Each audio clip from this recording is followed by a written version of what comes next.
You are the majority leader in the Kenyan National Assembly. You are a close ally and supporter of President William Ruto, who is super unpopular right now because he and you and your party haven't delivered for the people of Kenya. Your 2022 election manifesto made 281 promises.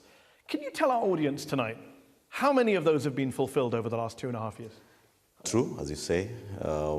The perception out there is that the administration is quite unpopular, nothing uncharacteristic of any administration 2 years after an election, especially an administration that came into office in the backdrop of a very dilapidated economy with very many promises, as you said, but I can assure you that will change in due course.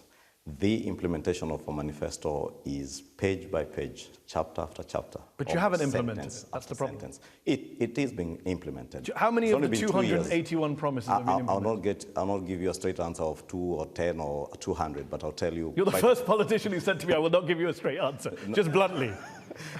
I can give you an answer. I've got the answer. It's 14 out of 281 promises. That means 95% of your promises have not been met 2.5 years in. That is your number, Mehdi, not my number. It's not my number. It's the number of Mizalendo, a non-partisan parliamentary monitoring organization in Kenya that tracks all parties. They're saying 14 out of 281. I mean, we can run through some of them. President Ruto said he would give free internet and phone calls to Kenyans. He hasn't. He said he would start an inquiry into cronyism. He has not. He said he would ratify the International Convention Against Enforced Disappearances. He has not. I could go on and on. Kenyans are frustrated because they were lied to during the election campaign. Well, Mehdi, as I told you, that is the perspective of Mzalendo. And that is their target. Well, has he ratified the International Convention Against Enforced Disappearances? We have ratified very many international conventions. But has he ratified the International Convention Against He said he would do it straight as he comes to power. It's been 2.5 years. He could do it with a stroke of his pen. Why has he not done it? He is yet to ratify, but it is work in progress. Was there a timeline for its ratification, according to Mzalendo? Many things had timelines on. Was there a timeline? He said he would no timeline. He said he would do a public inquiry into cronyism within 30 days. Has he done it? Public inquiry? Yeah, a public inquiry to establish the extent of cronyism and state capture and make recommendations. Page 61 of your manifesto. Has he done it? It's been more than 30 days. It's been 2.5 years. I'll tell you, Mehdi, if you read the NADCO report, there are recommendations on what is to be done on state cronyism, on state capture, on extrajudicial killings. That is captured in the NADCO report. But you haven't done what the manifesto called for on multiple things. And look, you know, and you admitted, to be fair, that people are unhappy. There's a perception of the government that's unpopular.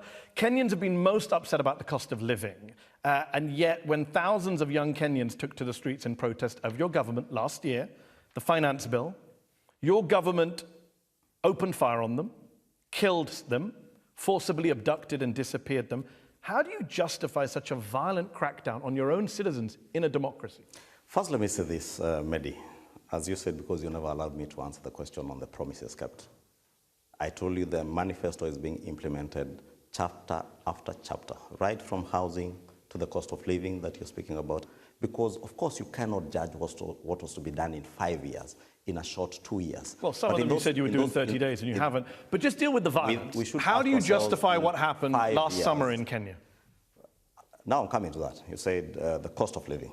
I can tell you what we've done with the cost of living, from the subsidizing of production rather than subsidizing consumption, as we promised in our campaigns. You remember the first demonstrations after the elections in 2023 were about the cost of living. Which also were greeted with violence from the state. And unfortunately, all demonstrations end up with deaths, which is a very unfortunate incident. And it is not true that people demonstrate and you open fire. It is just the nature of what happens with our demonstrations, that they turn violent, and the police have to intervene. And let me say that at this point, it's not just unfortunate. We all regret the loss of life during the 2022 demonstrations and even the demonstrations of June last year. Unfortunate that lives had to be lost, but it was not that fire was opened on young. Yeah, the way you talk, lives had to be lost. No, lives were taken. right? People were shot in the head. No life ought to have been lost, and nobody can justify the loss of life anywhere in the world out of demonstrations of According to a Reuters anything. investigation, 19-year-old Charles Owino went to a protest, was killed with a gunshot to the head. The police recorded his death as a road accident. 21-year-old Shaquille Obienge, he died the same day as Owino, also shot in the neck. Police recorded his death as a road accident. If these deaths are so regrettable, why is the Kenyan police covering them up? Fortunately, Mehdi, we have a very robust constitution in the country, the best constitution in sub-Saharan Africa. This constitution has very good and clear safeguards that make sure that everybody is held to account for your actions, including the police. You've mentioned 2 or 3 people. I think from IPOA's records, the Independent Police Oversight Authority, from their records, they have recorded about 60 deaths from last year's demonstrations. And there are some, I think about 30-something that are still under investigation. They have dismissed some after close the files after investigation. Therefore, I can assure you, the police may even somebody within the police force may desire to cover up. Can you tell our audience tonight, how many Kenyan police officers in the country will not allow you to You cover say up that, this is great rhetoric. Kenya. How many police officers in Kenya have been prosecuted for their role in the violence in 2023 or 2024? Can you tell us how many? I'll tell you from the last year's demonstrations, 3 are already in court. 3 police officers have been prosecuted? Three are being prosecuted. Are being prosecuted, but none have been prosecuted. Another 34 cases. Before you prosecute somebody, you have got to investigate. So you have to this is what Human Rights Watch said last year. Bodies of people showing signs of torture continue to turn up in rivers, forests, quarries, mortuaries. The authorities have yet to investigate or prosecute anyone for these crimes. Kenya has a history of police brutality and lack of accountability for serious abuse. So you want That's to believe, Human Rights Watch. You want to believe what Human Rights Watch said, not what I'm saying? Yeah. Because I'm going to believe a human rights group over a politician who started by saying, I won't give you straight answers. It is their take, Mehdi. It is their take. And I didn't come here to give their take. I came here to give my take and the perspective. So they're wrong, you think? The police officers are being held to account? They're wrong because the police officers must be held to account. But they haven't been. And that is why we have institutions that will hold them to account. So what you said today about the deaths sounded good. You said it's regrettable, there should be no loss of life. That's what you say here. What you say in Kenya is a little bit different. This is what you said in December about the abductions of young people. You said that they're a way for people to basically con the system. You said these people, quote, they're not really abducted, you said, quote, they're locking themselves in Airbnbs with their girlfriends and hiding. Are you saying that all these abductions, Kenyan parents crying over missing children, bodies turning up in rivers, that's people pretending, hiding with their girlfriends in an Airbnb? Do you understand how offensive that sounds? Mehdi, I was speaking in Bungoma County. And the context was the clamor for, there was the misconception that every other abduction in the country was being perpetuated by security agencies. But what I said is that we have laws in the country that people who are construed to have broken the law in terms of the Computer Misuse and Cybercrimes Act, if they are found culpable, the DCI or the police should and must arrest them and take them before courts of law, because that is what they deserve. And the police and security agencies have no business abducting anybody, and nobody should be abducted. But they are abducting people. By security agencies. But they are abducting. Allow me to make my point, because you asked me a question.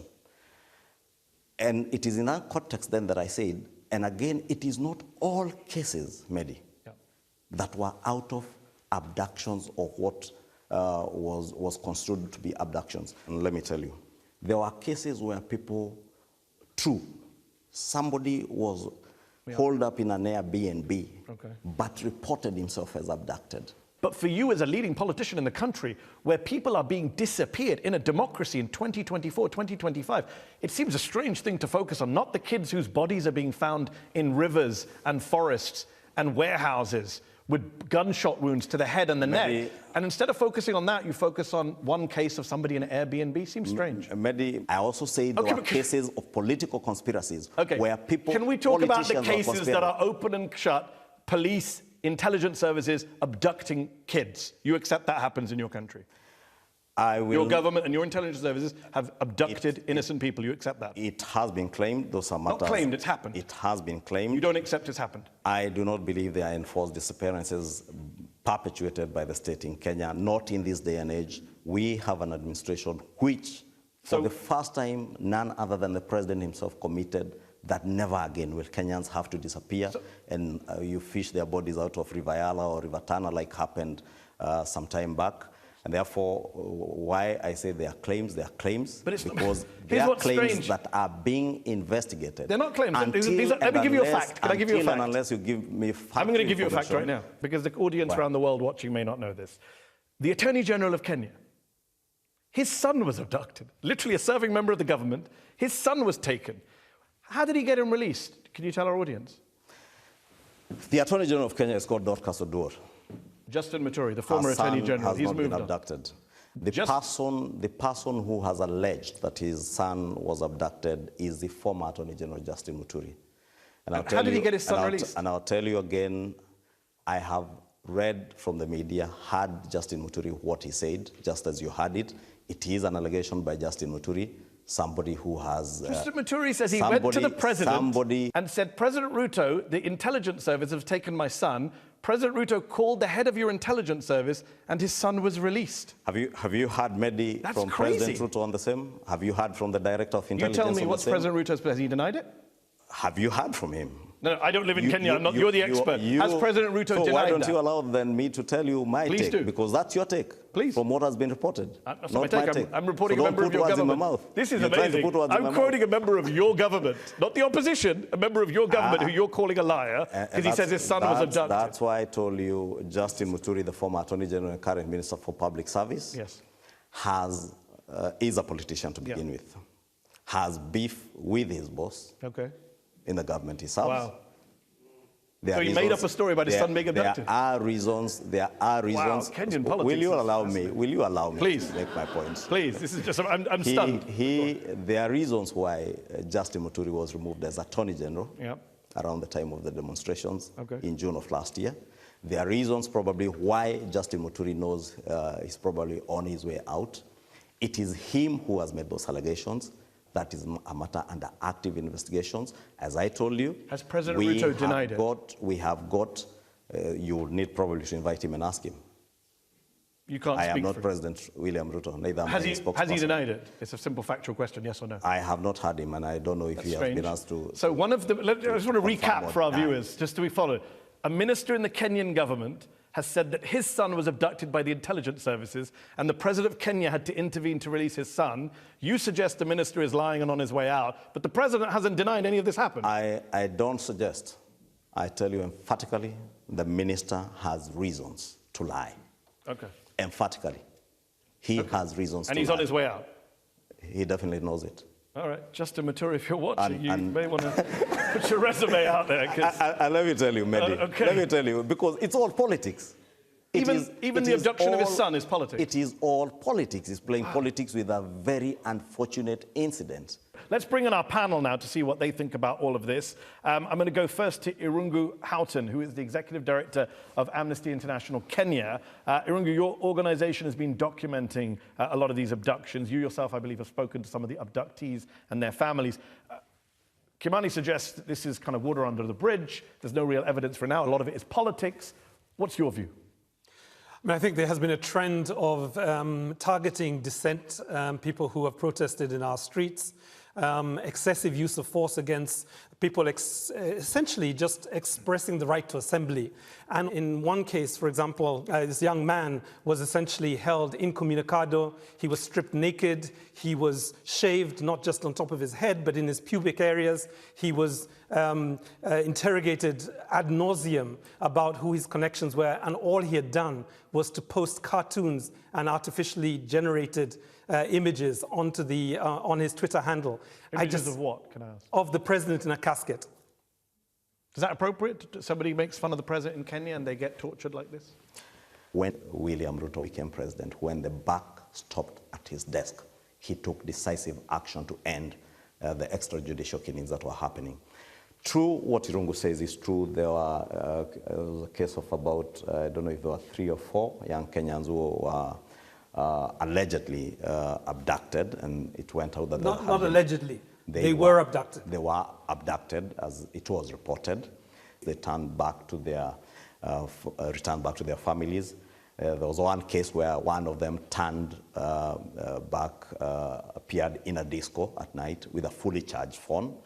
So you need to ask yourself where I don't understand what the battery power of phones has to do with torture and human rights in Kenya. If I am abducted and kept incommunicado without a phone or anything, I do not expect you to have a fully charged phone and to reappear after 2 weeks. Do you deny they were tortured? I mean, Irungu just described horrific torture. I am not denying anything if you listen to me, and please listen to me keenly, because as I said, Mehdi, there are cases of abductions. As to who is abducting people is a question. They say the police. Am I wrong, Irungu? They saying security services. They say so. The police say it is not us. So what do we do in a country with institutions that work? Allow the investigative agencies and institutions to investigate and get to check who has abducted who. So on that note, I just want to bring in some more. I want to bring in some more panelists. It's a good point to raise there. Awino Okech is a professor of feminist and security studies at the University of London, SOAS. Kimani says, what do you do in a country where the institutions work? And I want to ask you, do the institutions work in Kenya? Is there accountability? What is your perspective? I think we must begin by recognizing, Mr. Inchungwa, that there's a huge trust deficit with the Ruto regime. You earlier on spoke about the fact that you're 2 years into a 5-year term. We're all employees. Some of us are employees. Your employer does not wait for you to reach your end of contract to tell you, have you performed well or not? We all have performance reviews and performance contracts. And I think the citizens who voted for you are saying things are not working. I do not believe that institutions are working effectively, because if I tell you that people are being abducted outside your house and you say it's not my people, then your answer should be to tell us who those are. You're not giving Kenyans any confidence if you say it's not the police, it's not the NIS, but somehow we don't know who they are. And we're supposed to automatically assume that that's fine since it's not the police and National Intelligence Service. Trust must be rebuilt, Mr. Inchungwa, if we are to trust the Ruto government. Do you want to respond to Awino?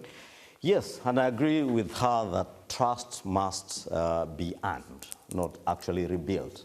You earn your trust from your actions, and that is why it is only right that we allow the institutions to investigate so that those who claim they have been abducted, because as I said, there are criminal elements that have been involved. And I remember last year, at the heat of the youth demonstrations in June last year, I think around July or August, if I'm not wrong, bodies were discovered in a place called Kware in Embakasi, just outside the airport in Nairobi.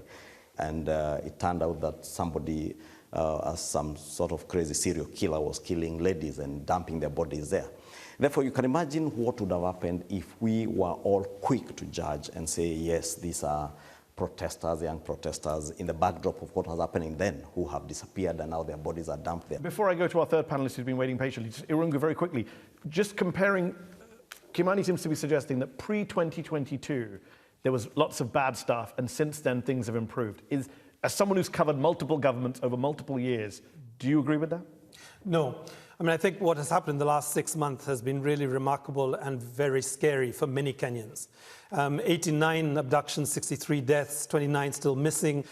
These are not normal times. I mean, if you put together the number of people who were killed in 2023 and 2024, that is 4 times the number that were killed during the multi-partyism period and the struggle for multi-partyism. So we've seen a real jump in these figures. But it's not just the figures, it's just what happens to a family, to a community whose young one has had their life ripped from them. So I think we have to get beyond the numbers to just think about what does it mean for the people that you mentioned that are finding their way in body bags in mortuaries in Kenya. It has to stop. Moses Langat, I want to bring in. You are a community leader, Kenyan community leader in the diaspora. I believe you're also one of the authors of the party manifesto in 2022. So I do want to ask you the same question I asked Kimani at the start. What do you make of this study that was done by a non-partisan group, which shows 14 promises out of 281 in the manifesto have been fulfilled? Do you think that's what's driving a lot of Kenyan frustration? Maybe. First and foremost, we need to understand that the president has decided to be a leader, not to be a politician. I want to say that regarding the youth protests, they started a conversation with the president. He listened to them. The youth said they wanted part of the finance bill to be altered. The president listened to them. They had conversation. In fact, members of the parliament went back, they redrafted the finance bill. There were no shootings while they were asking for the changes. Trouble only started when we started having people going in to interfere. We had politicians going in. The youngsters, whom we appreciate, form over 75% of Kenya's population.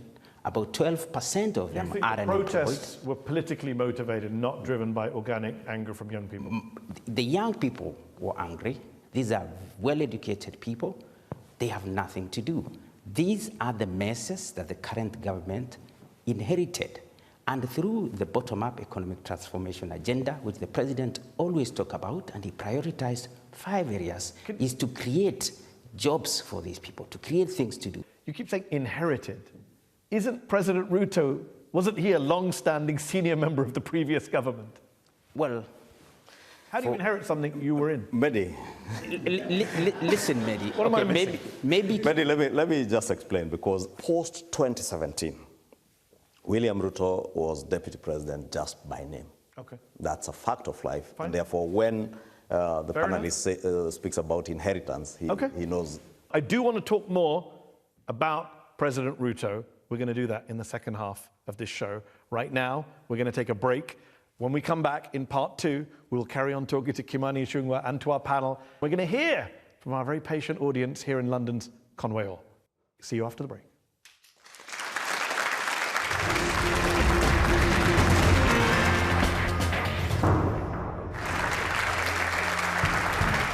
Welcome back to Head to Head on Al Jazeera English. My guest today is Kimani Inchungwa. He is the majority leader in Kenya's National Assembly and a close ally of President William Ruto.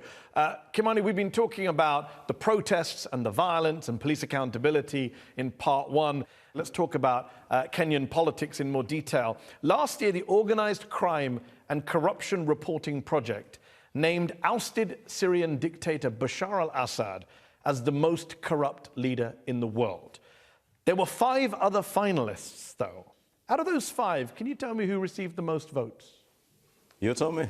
William Ruto received the most votes. Who was voting? A lot of Kenyans voted, actually. They submitted his name to the OCCRP.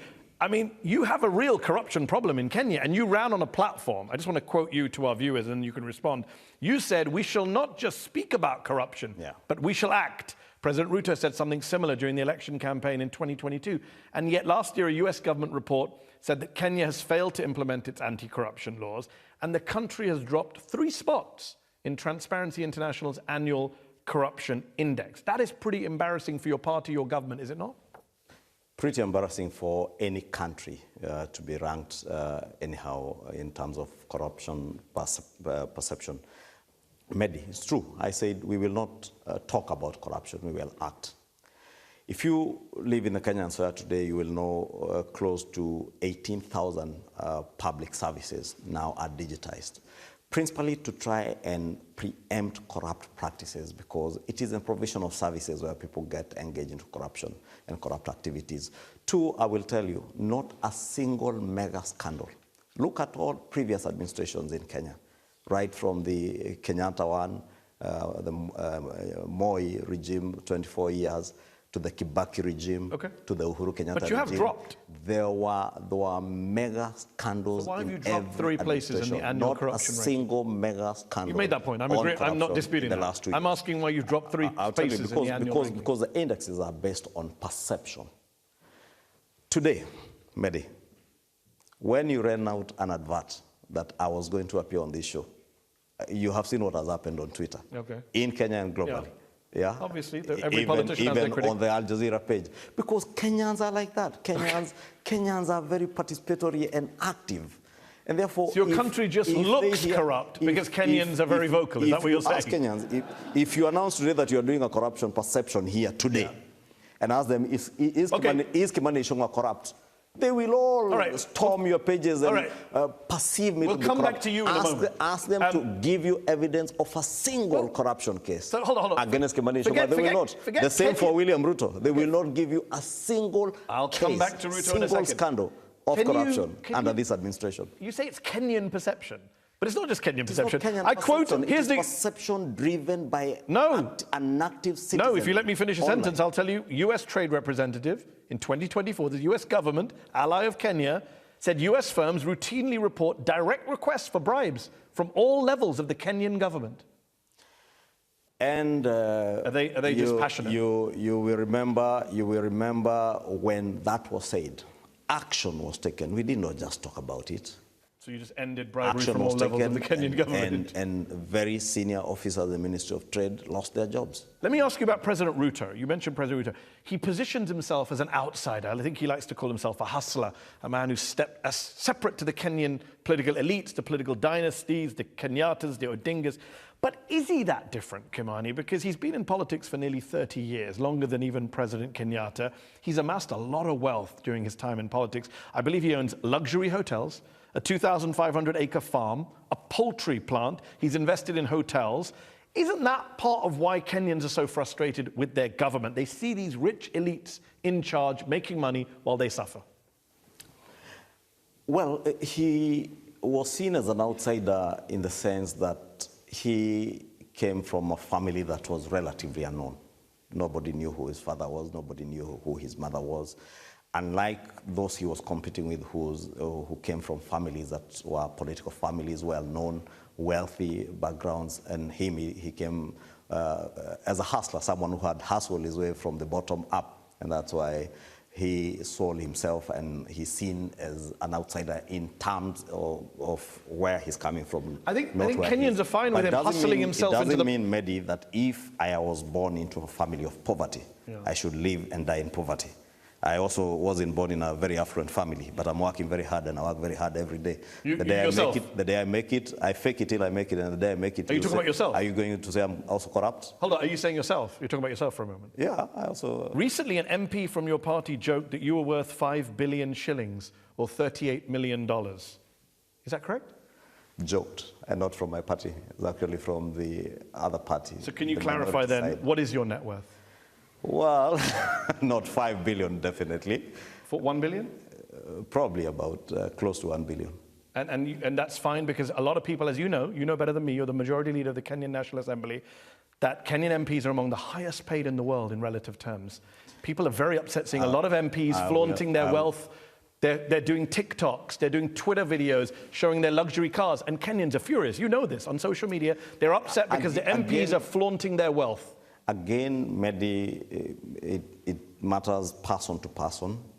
I have never had to flaunt anything because I have nothing to flaunt. People in your party have, obviously. But not just in my party. I know, but you're the majority leader, so I'm asking you, how do you feel about that? It's rather unfortunate nobody should do that, and I think a number of those who have done that, by the way, have regretted what they had to show the public. But the flaunting's only secondary. What about the wealth itself? Why do you have so many wealthy Kenyan MPs? Well, that's a question I cannot be able to answer. If you ask me about my wealth, I'll tell you, and my wealth is largely not from my salary.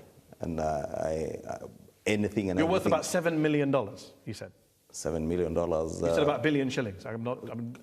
Just about $1 billion shillings. And when you look at the average salary of a Kenyan, and they look at a Kenyan MP who gets 32 times the average salary, that is a perception. Furious. That is a perception, maybe I'm telling you. Don't look at what someone is earning today vis-a-vis. I wasn't born an MP. I just arrived in the public scene having had another life. Worked in other organizations other than in politics, done business over the years. Therefore, the perception that people who are in public service should not own or should not have any other thing other than what they earn from their public service jobs. You know very well that's not the issue. The issue is they see people in public life making money out of their public connections. Owino Okech is a professor of feminist and security studies at the University of London, SOAS. Kimani says that President Ruto is a transformative figure. Kenya's had a lot of presidents over the last couple of decades, some pretty big names who've had pretty big impacts, good and bad, on Kenya. Where do you rank Ruto? That's a difficult question to answer, largely because Ruto also served in the previous government. So his record beyond the previous government, but also his long-standing political career, means that he's being judged on a very different scale. One of the biggest weaknesses of the current government is the way that those who have been assigned by the president to deliver that plan talk to Kenyans, engage with Kenyans like Kenyans do not know what they're talking about, are dismissive of their pain, are dismissive of the deaths of the children that we saw being shot in front of Parliament during the June 25th protests. You want Kenyans to believe in the plan, treat Kenyans with the necessary respect that they treated you with when they voted you into office. Number two, presidents do not deliver a plan for the people that voted them. They deliver a plan for the entire country, whether we voted for them or not. Let me bring in Moses Langat, is a Kenyan community leader in the diaspora, helped with the manifesto in 2022. The poll that came out in December in Kenya, where the people were asked, how much trust do you have in the ability of these people, different institutions, to fulfill their mandate? The president, do you know how many Kenyans said a lot of trust in the president? 1% of Kenyans said they have a lot of trust. That must worry you as a Ruto supporter. No, not at all. Mehdi, let me tell you something. Ruto went in with a plan. His plan, and I repeat, was called Bottom-Up Economic Transformation Agenda Plan. He set to reduce the cost of living. He said, I will work on productivity and production in the country. And he said he will make the goods and services for all Kenyans to be affordable. Kenya, in August 2022, when the president was coming in, were busy importing maize, sugar, rice, cooking oil, almost importing everything.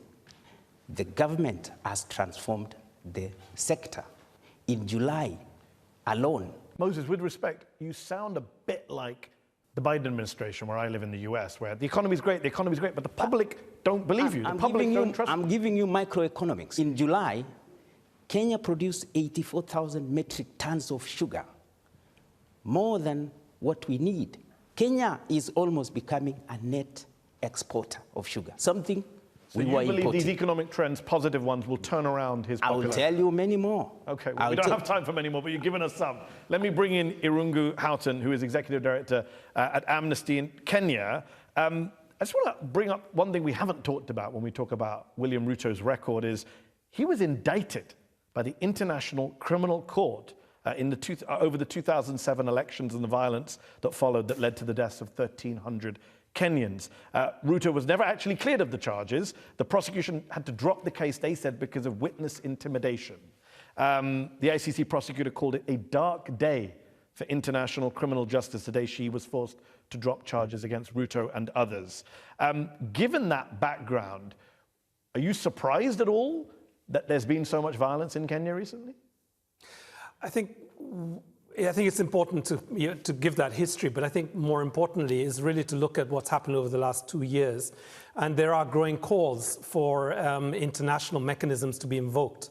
And Article 15 of the International Criminals Act. As Amnesty International, we have essentially focused on trying to build domestic accountability in the Kenyan courts, but increasingly finding that that is being stopped either by the constant call for deferrals, for plea taking, and the delayed justice for so many people that have suffered at the hands of police officers is leading a lot of people to begin to get weary and to think about regional mechanisms and international mechanisms. And I think it's really important, particularly for Honorable Kimani Inchungwa and the members of parliament, to recognize that if we cannot get justice in the courts of Kenya, then it is inevitable that people will start to look back at the International Criminal Court. I don't know what you have to say to that, Honorable Inchungwa. Is it inevitable that you end up back at the ICC if Kenyan justice is not working? I mean, you have a president who was indicted not long ago. Are you worried that he might end up back at the International Criminal Court? Mehdi, let me say I agree with Irungu first that we must build our own institutions and make them work. After the 2024 demonstrations and the infiltration by treasonous criminals of those demonstrations, investigators did their work and they were able to identify particular political actors who mobilized the criminals to come and visit the wanton destruction that you saw around the city. When the particular politicians were arrested and were to be charged to court, they ran to court and get injunctive or conservatory orders against their prosecution, and those are the frustrations that you hear Irungu speak about. Therefore, we must relook at ourselves inwards, right from the judiciary and all other arms of government, to make sure that each and every arm of government works the way it's supposed to work. But are you worried that if they don't work, the ICC could be back for your president? We have no choice but to make them work, Mehdi. That is why I took time to travel all the way from Nairobi to come and have this conversation with you here, head to head. Okay, let's go to our audience who've been waiting very patiently. I'll take a question from the, yes, lady here in the last, yes, on the edge, yes. On a recent visit to Kenya just last month, I witnessed low-level corruption happening right in front of my eyes. It's something that's not going away. If anything, it seems to be rampant. What, if anything, can the Kenyan government do to actually crack down on this? Because it's, at the end of the day, working people who feel it the most. Do you mind me asking, just an example of what kind of corruption you saw? Well, on a traffic, when you're in the cars and you're driving, this was particularly in Nairobi, there's certain officers, traffic officers, I think, I don't know their exact name, but they commonly take bribes. And my uncle that was driving was just saying that this happens all the time. First, I hope your uncle did not pay the bribe. But to clarify, he didn't. on a serious note. On a serious note, yeah, I asked Raila Odinga this question. I'll ask you, have you had to pay a bribe for anything in Kenya?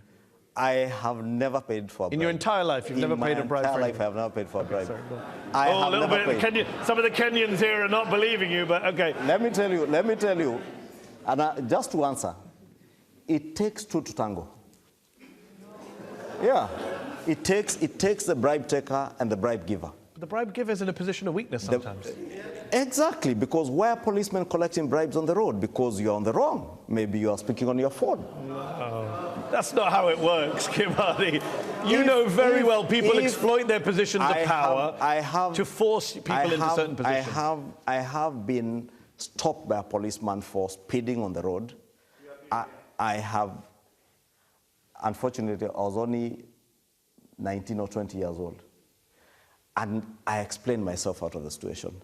You never need to pay a bribe. But just to answer the good lady's question, in the last 2 years, we have digitized 18,000 government services. You will not digitize policemen manning the roads. But it is possible to have instant fines.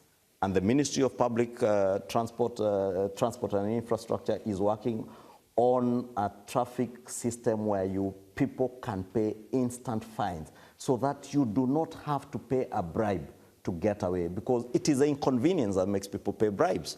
Okay, let's get the lady there in the black top and the third row. Yes, you, if you want to stand up. Hi.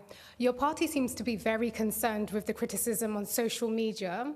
Why are you more sensitive to this than to the everyday troubles of the Kenyans, such as the rising cases of femicide, the abductions, corruptions? True, we are very concerned, and I said I'm actually the one who in this show spoke to the issue of femicide because it's a matter that was of great concern to Kenyans.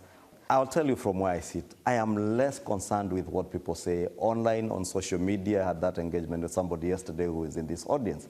And I told him, I have been called William Ruto's wife because I work closely with him. And I take it in my stride.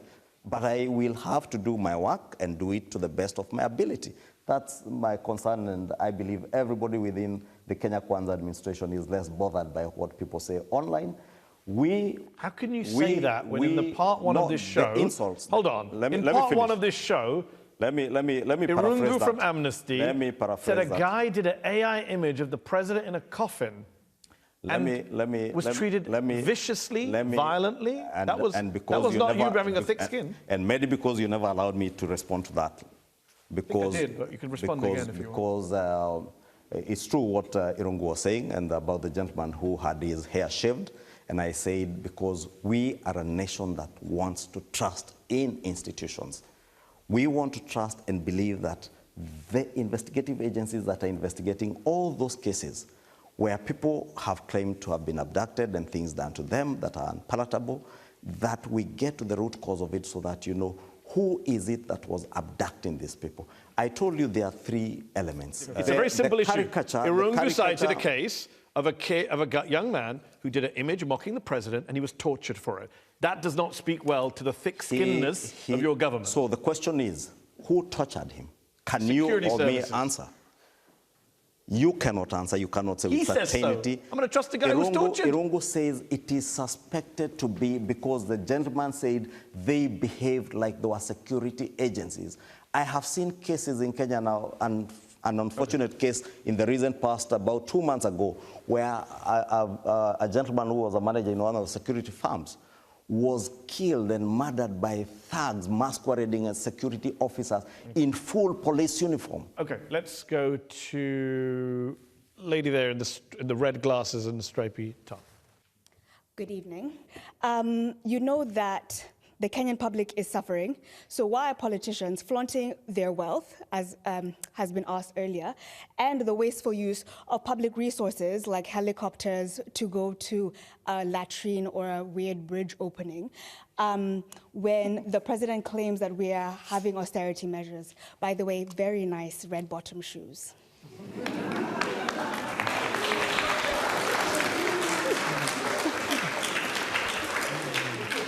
Again, to the good lady, as I said, Kenyans are very active and very participative in many engagements. Many of them are usually not true. I saw what she refers to, that somebody was flying to go and open a pit latrine somewhere in Muranga. I believe that was today on social media. It's not absolutely untrue.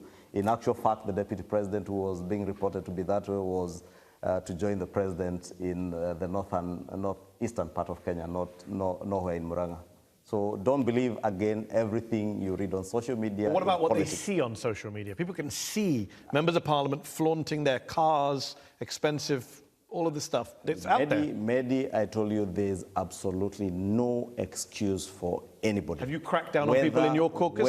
Have you called up members of your coalition to stop doing this? Exactly. You have? We, members of parliament in my party, in the house, who I see flaunting things that are not palatable with Kenyans, I tell them, hey, bro, this is not good. Okay. We're going to go back to the audience. Lady there in the third row. Yes, you, if you want to stand up. Honorable Kimani Inchungwa, Mr. Majority Leader, at the beginning of this year, at a public gathering, actually, in fact, a funeral, you made allegations against the former deputy president. You said in a speech that those abductions were orchestrated by the former deputy so that he can put blame on the president. The former deputy president has been impeached. November, we had a new deputy president. December, there were more abductions, I think 7 from the Kenyan Human Rights Commission. The former deputy president is no longer in government. Who is responsible? Good question.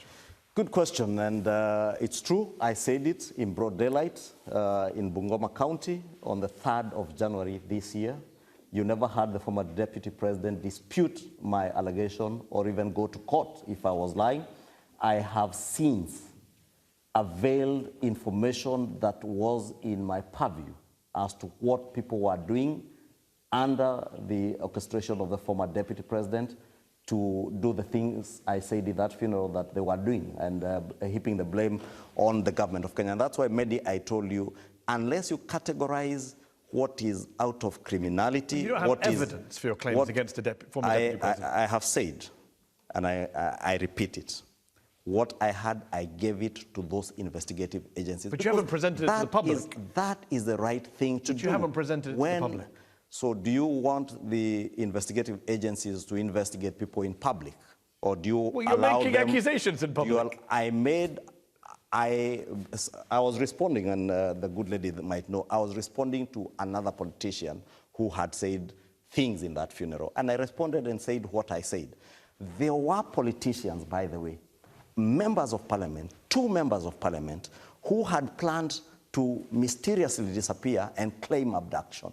That is information that is with the investigative agencies. Okay. That's why I said on all these cases, case by case, allow the investigative agencies to do their work. You said earlier in the show, people call you William Ruto's wife because you're so close to him. Do you plan to be William Ruto's successor? Do you plan to run for president once he's done? As to my future plans in politics, Mehdi, I do not know. Good, nice honest answer at the end. I do not know.